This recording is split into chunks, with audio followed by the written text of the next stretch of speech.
guys, today's topic is an essay, Postman. The postman is a government servant. There are post offices all over the country. In every town and every important village, every post office has number of postmen. The number depends upon the quantity of work. The area under a post office is divided into several parts and one postman is put in charge of that part. Bags of letters coming from different places are sorted at the post office and given to the postman concerned.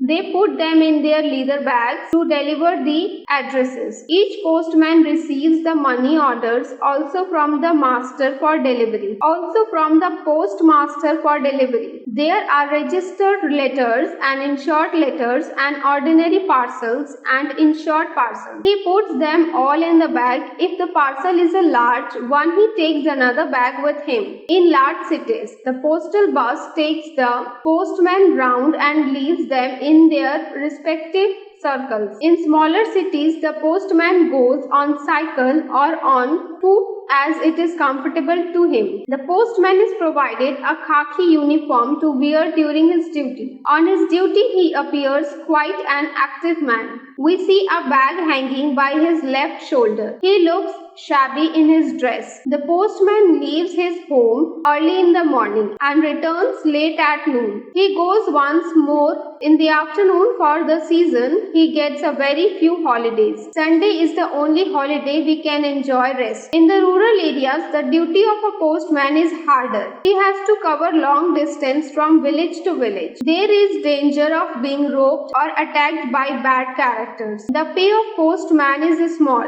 His duties are hard. He has also to be honest. His holidays and leisure hours are very few. The government should raise his salary. Try to improve his lot. Though a postcard of a small amount has no value, yet often business transactions of thousands of rupees is carried on through it. Thus we see that the postman is a very important man.